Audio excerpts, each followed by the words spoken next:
Essa técnica que nós viemos desenvolvendo, na realidade, é captação, alinhamento psíquico, porque a ideia é captar, ou seja, sintonizar, controlar, de certa forma, a personalidade, abrir um espaço de manifestação para ela através de um sensitivo, muito semelhante a uma incorporação, porém a incorporação é diferente, porque na incorporação mediúnica há um acoplamento áurico, na captação não acontece isso, apenas há uma transmissão mente a mente, uma possibilidade de manifestação mente a mente. E o alinhamento psíquico é porque a finalidade desta captação é conscientizar a personalidade, o elemento captado, né, como um diálogo com ele, levá-lo à compreensão da sua real situação, porque invariavelmente a maioria das personalidades captadas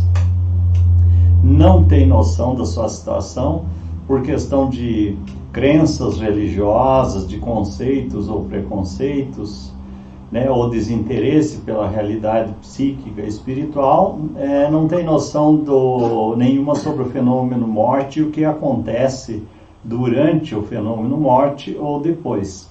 Então essas personalidades permanecem confusas, perdidas, desorientadas ou até mal orientadas, porque muitas vezes espíritos também se aproveitam disso para desorientar ou mal orientar uma personalidade, quando não se apossam, não aprisionam essas pessoas, né? Ou aplicam um processo de hipnose que leva muitas vezes uma pessoa a criar dificuldade na vida da pessoa.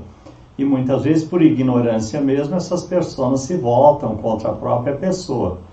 Esse assunto não é ainda muito estudado no campo da psicologia e no campo da psiquiatria, também pouco estudado, porque mesmo não sendo psicólogo, converso com muitos e pelo que me parece, pelo que me relatam nos seus cursos de psicologia, a maioria segue a ideia ainda mais freudiana, né? Então, não se estuda essas questões anímicas, essa questão da realidade psíquica, essas manifestações dos elementos psíquicos, que são verdadeiras pessoas, habitantes do nosso condomínio psíquico, ou do condomínio psíquico de cada um, e permanecem criando algumas dificuldades.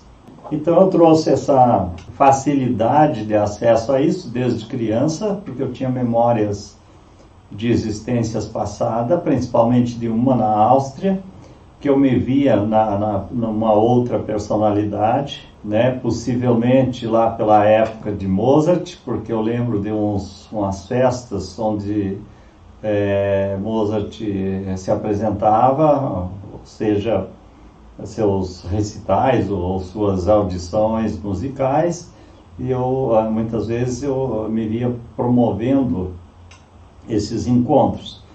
E isso me levou desde cedo a me interessar por esse assunto, né? Depois pude me perceber em outras personalidades diferentes, e tudo aquilo me chamava muita atenção. Fui buscando informações e conhecimentos sobre isso, e não faltam obras que tratam dos eus ou das personalidades múltiplas.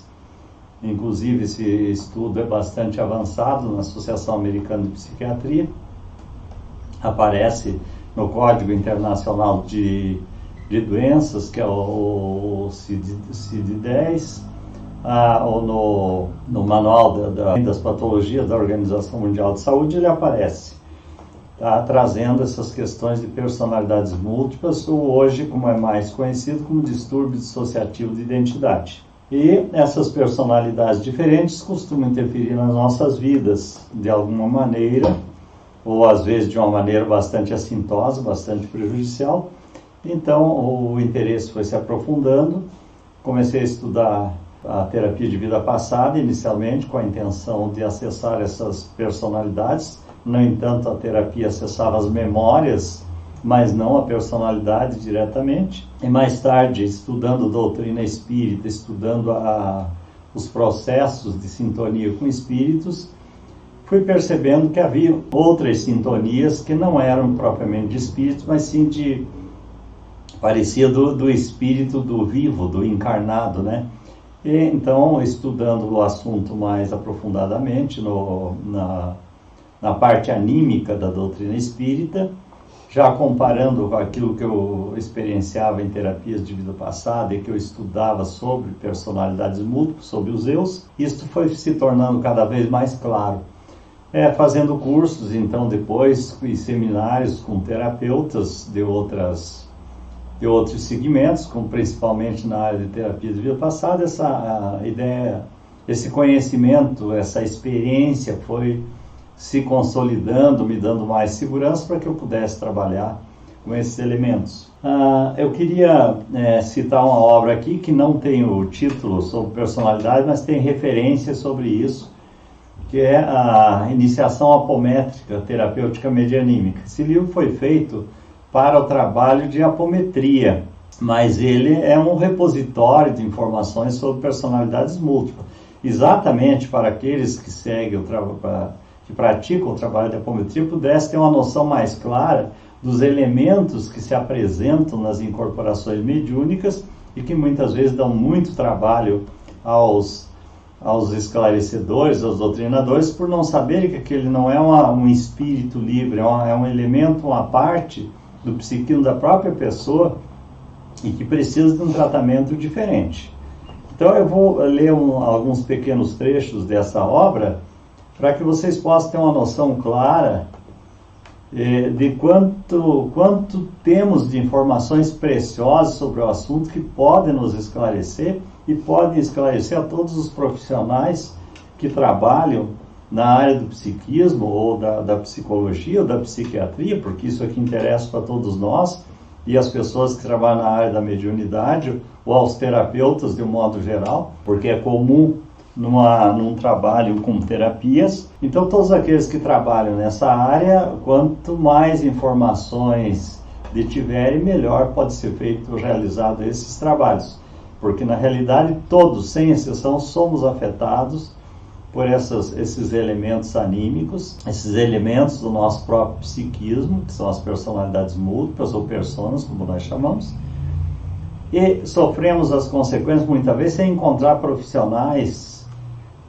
que saibam trabalhar com isso, porque muitas vezes na psiquiatria, evidentemente devido à formação do psiquiatra, ele vai tratar isso com medicamentos. Na psicologia, muitas vezes se tenta mudar as condutas, embora a psicologia tenha possibilidades muito amplas de tratamento, então, mas é necessário que os profissionais também tenham uma boa noção disso, e pelo que se sabe, até o momento, isso não é ensinado na faculdade, porque ainda se tem a ideia que isso está relacionado ao espiritismo, e está relacionado às existências passadas que não são consideradas nas universidades, no meio acadêmico, que ainda nega muito isso.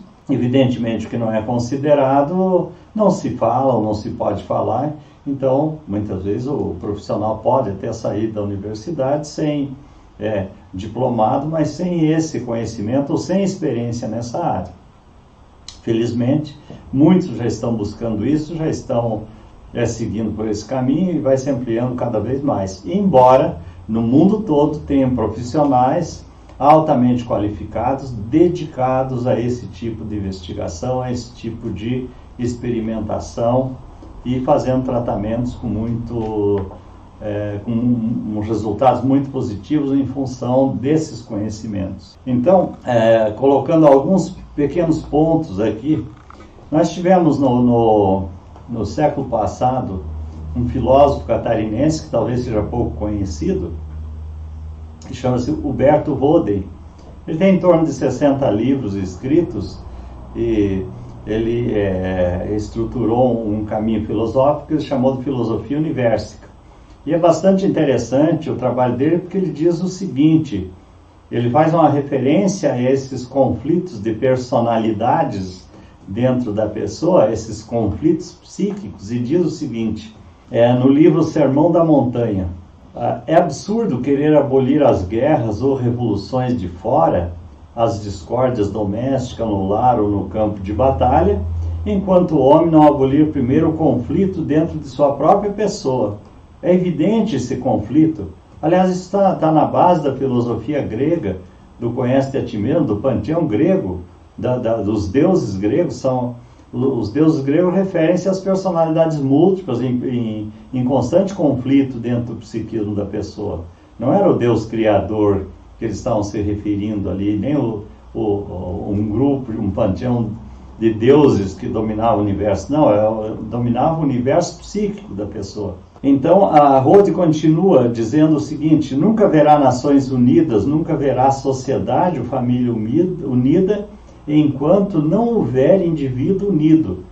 Então, me parece que o Rode tinha ideias muito claras sobre isso, né? Sobre esse conflito interno, que era necessário criar-se modelos de trabalho, encontrar caminhos para solucionar esse conflito. O Jung chamou isso de inconsciente coletivo, né? Como ilhas de um arquipélago, elementos de consciência, né? Então, a Joana de Ângeles, através da obra de Divaldo, chama de personalidades parasitas, né? Então, existem muitas denominações para esses elementos, porque na proposta do Jung, existe o inconsciente coletivo pessoal, que é o que se refere às personalidades múltiplas.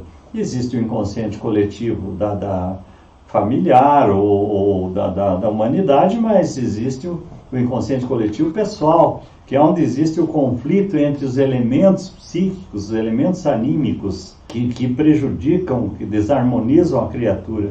Já tratando-se de algumas obras espíritas também, porque não são só obras de outros pesquisadores, que nós temos as referências bastante claras sobre isso. No livro Correntezas de Luz, do Espírito Camilo, que é orientado que é do médium Raul Teixeira, nós temos a seguinte afirmação, no capítulo que trata de propriedades do perispírito.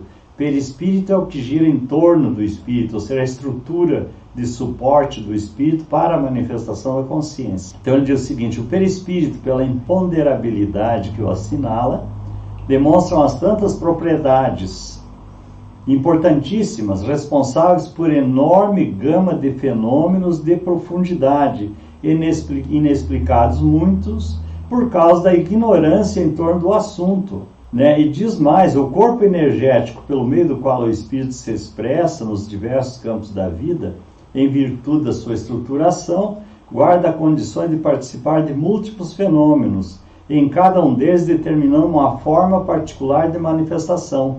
Por isso que muitas vezes a pessoa alterna personalidades ou estados de ego durante o dia, ou durante a sua vida, durante um período da sua vida, que muitas vezes se torna incompreensível, que é muito comum a pessoa cometer um erro qualquer e depois levar a mão na cabeça. Eu não sei onde é que estava a cabeça quando eu fiz isso, eu não sei por que eu fiz isso, porque ela está em estado alterado de consciência e quem está atuando naquele momento é uma outra personalidade. Ou, muitas vezes, familiares dizem: eu não conheço mais o fulano, ele não era assim.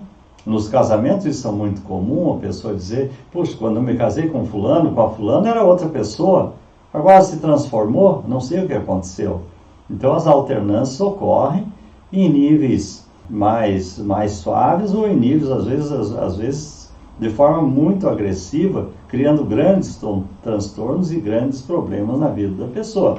Então, a questão da captação psíquica, do alinhamento psíquico é fundamental na vida de todos nós, como um aprendizado importante, que todos devemos ter, no mínimo, uma noção sobre esse assunto, para que possamos nos conduzir pela vida com mais segurança. E os profissionais da saúde, quanto mais souberem sobre isso, melhor vão poder tratar seus pacientes com um resultado muito melhor, porque muitas vezes o medicamento é valiosíssimo, é importantíssimo, mas ele não acessa uma manifestação de personalidade, ele bloqueia, porque o medicamento produz uma ação bloqueadora no duplo etérico, né? Então impede a manifestação enquanto aquele medicamento estiver sendo ingerido, enquanto o corpo também não venceu a força do medicamento, cria o impedimento. Depois aquilo se acostuma e também não vai mais dificultar a ação dessas personalidades, o problema pode retornar ou aos poucos, ou com força, e então vai ter que se trocar o medicamento, ou se buscar outro recurso. Já no Livro dos Espíritos, de Kardec, está dito o seguinte, na questão 917, a educação convenientemente entendida constitui chave do progresso moral. Quando se conhecer a arte de manejar os caracteres, como se conhece a de manejar as inteligências, conseguir-se-á corrigi-los, do mesmo modo que se aprumam plantas novas. Ou seja, as personalidades múltiplas são que estão apegadas a esses traços de caráter mais duros, mais difíceis, mais arraigados, mais profundos, que são os mais resistentes a qualquer tratamento. Desde vícios, muitas vezes. Enquanto não se resolver, se a pessoa quiser, porque vício tem o livre-arbítrio, eu posso parar com o vício ou não, se eu quiser. Agora, o fato de eu cortar o vício na consciência não quer dizer que eu não tenho uma vontade quase desesperadora de alimentá-lo. Então, para resolver esse problema, eu teria que tratar a personalidade múltipla, que está aqui como um traço de caráter a ser trabalhado, a ser modificado. Então, é disso que nós estamos falando. Já o professor Ernesto Bozano, nas suas obras, italiano Ernesto Bozano, que é estudioso da realidade espiritual, afirmava: o psiquismo humano apresenta duas classes de manifestações idênticas por natureza, com distinção puramente formal. Quando verificadas por obra de um espírito encarnado, tomam o nome de fenômenos anímicos. Quando verificados por obra de um espírito desencarnado, denominam-se fenômenos espirituais. Então, se eu manifestar uma alternância de personalidades que ela provenha do meu próprio psiquismo, isto foi chamado por ele um fenômeno anímico, do ânima, da alma. Se ocorre uma interferência de espírito, então é um fenômeno espiritual, né? Então, essas duas classes de fenômenos são importantes serem estudadas para que nós possamos ter uma melhor administração da nossa consciência e nos tratamentos nós possamos ter um direcionamento melhor, uma orientação melhor para um tratamento dos distúrbios psíquicos, muitas vezes distúrbios comportamentais, até mesmo dos distúrbios chamados distúrbios mentais. Já no livro O Homem Integral, de Joana de Ângeles, com Divaldo Pereira Franco, está escrito o seguinte: nos alicerces do inconsciente profundo encontram-se os estratos de memórias pretéritas, ditando comportamentos atuais, que somente uma análise regressiva consegue detectar, eliminando os conteúdos perturbadores que respondem por várias alienações mentais. Nós podemos deduzir desta informação de Joana de Ângeles, que estuda todo tipo de terapias existentes, né?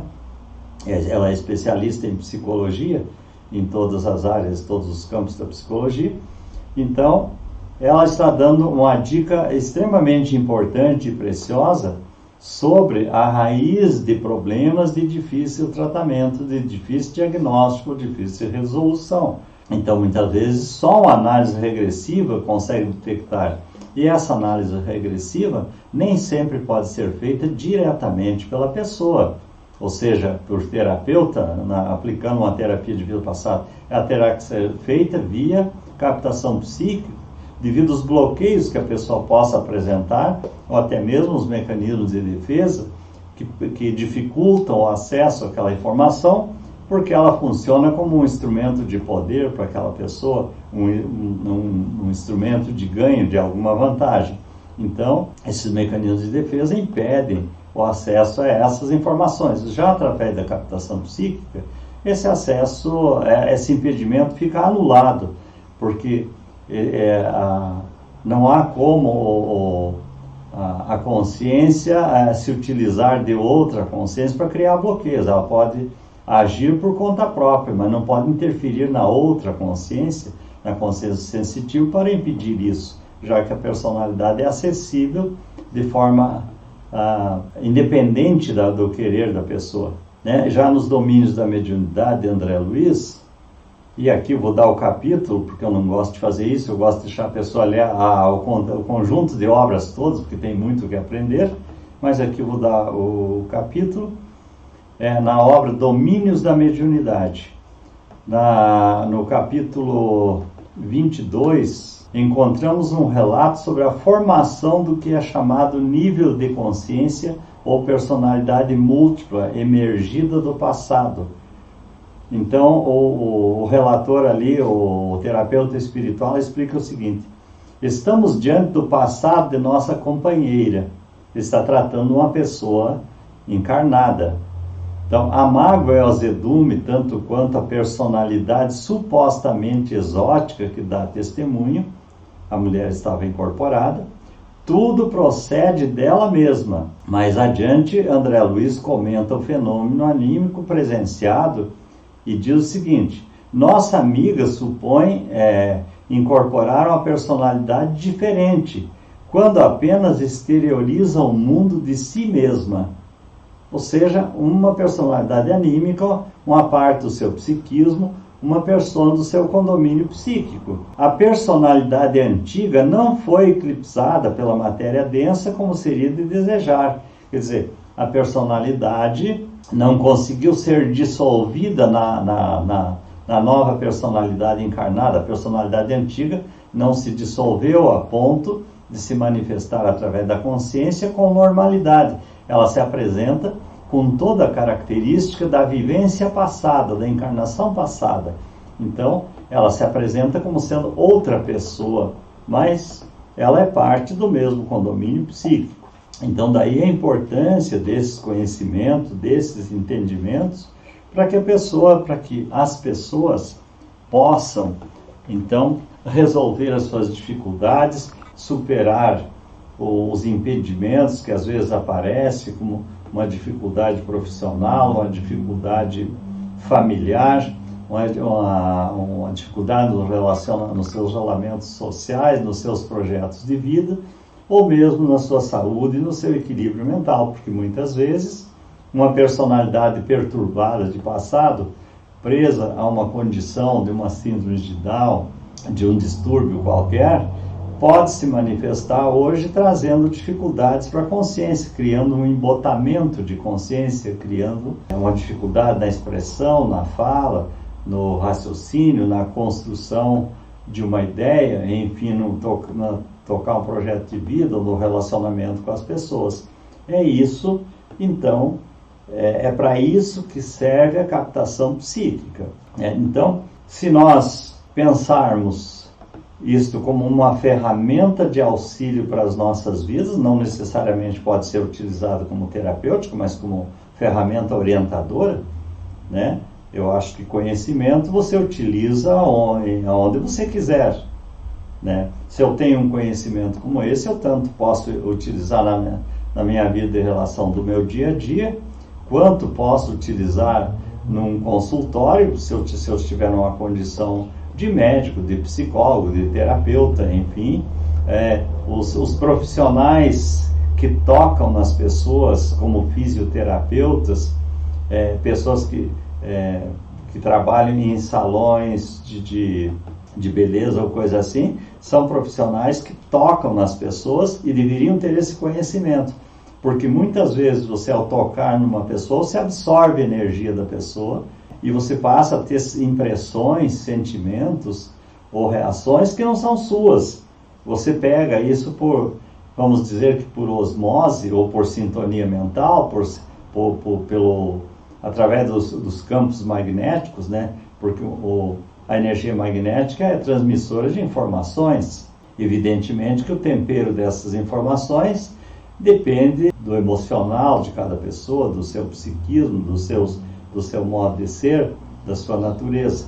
Mas nós absorvemos muitas coisas que são dos outros, né? E quanto mais conhecimento nós tivermos sobre o assunto, melhor então nós vamos poder conduzir as nossas vidas, a nossa caminhada, e melhor vamos poder auxiliar as outras pessoas. E se você for terapeuta, se você for psicólogo, se você for médico com esses conhecimentos, você vai poder obter resultados muito superiores do seu paciente. Eu converso muito com os médicos que são meus clientes e com os psicólogos, e muitas vezes eles me falam, nós trocamos figurinhas, como se diz, eles falam das suas dificuldades, muitas vezes da dificuldade de fazer um diagnóstico, da dificuldade de se obter resultado, da lentidão para se obter um bom resultado no tratamento, porque muitas vezes aquilo que se poderia acessar de imediato numa captação psíquica, com um tratamento mais rápido, né, acaba sendo muito demorado. É um tratamento longo em virtude da dificuldade de resolver um problema que está entranhado no psiquismo, no inconsciente, no ego da pessoa. Então, esse conhecimento é extremamente importante. Aliás, nós precisamos conhecer a natureza humana. Essa recomendação vem de muito longe. No hinduísmo, há mais de 5.000 anos, se recomendava que o conhecimento liberava o karma. O que é o karma? O karma é a consequência das ações.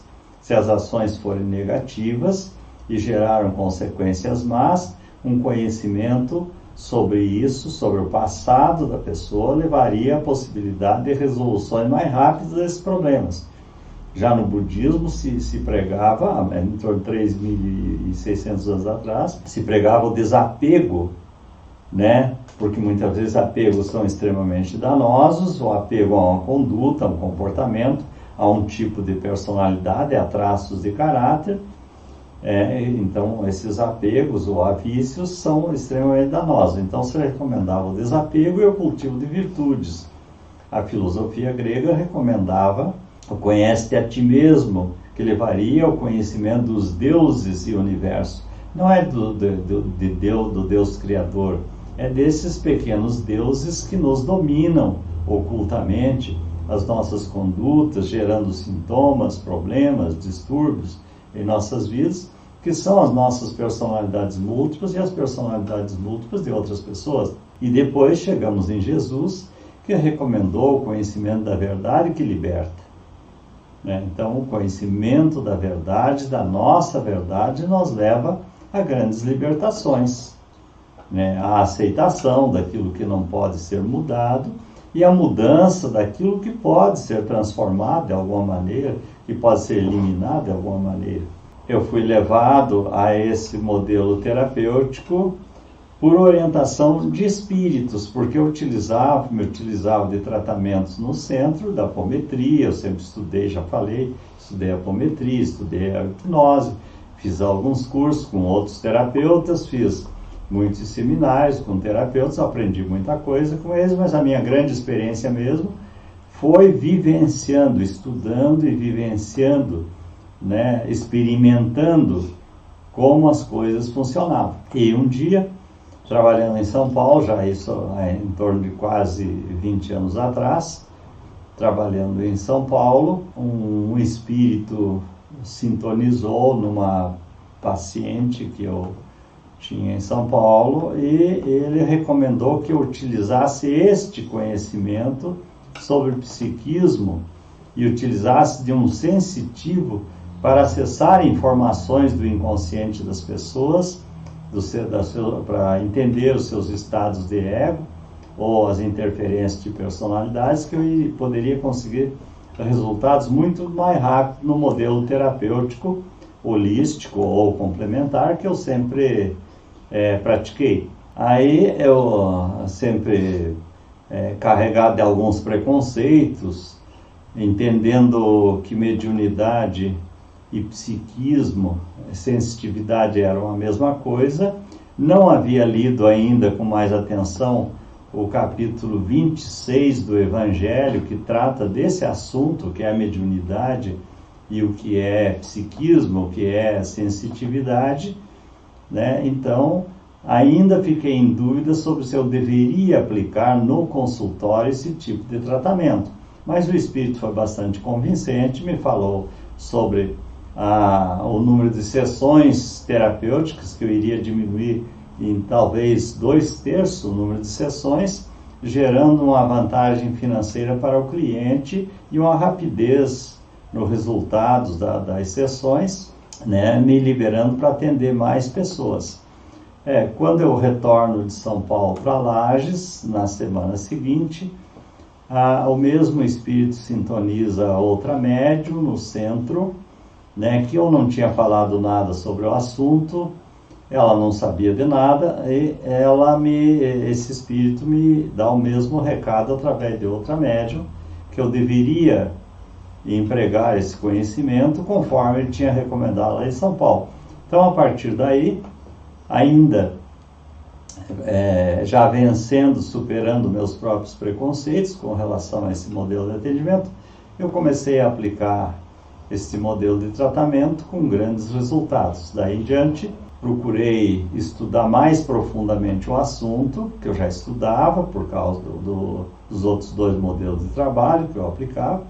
Procurei revisar o assunto, né, procurar entender melhor as orientações sobre o que era mediunidade, o que era sensitividade, o que era mediunidade que deveria ser empregado gratuitamente no centro, que era aquela mediunidade em que a pessoa já traz por si mesmo, e quando ele vai fazer um trabalho em que há um espírito que traz o conhecimento, incorpora nele, manifesta esse conhecimento, e aquilo que dependia de estudo, esforço e treinamento, que é o caso da captação psíquica, porque ela não é ensinada, ela é orientada por espíritos, mas você tem que estudar o assunto, você tem que treinar muito, né? Então não é o caso da mediunidade gratuita em que o médium incorpora e o espírito vai editar o livro, vai fazer o trabalho, vai fazer o atendimento do paciente. Então essa é a diferença entre uma coisa e outra. Então, o trabalho com a personalidade múltipla, ele é um trabalho de sensitividade. A pessoa que vai fazer a parceria com o terapeuta, ela precisa ter uma boa capacidade de leitura de consciências de pessoas encarnadas, que é diferente do médium que vai incorporar um espírito que vai se manifestar.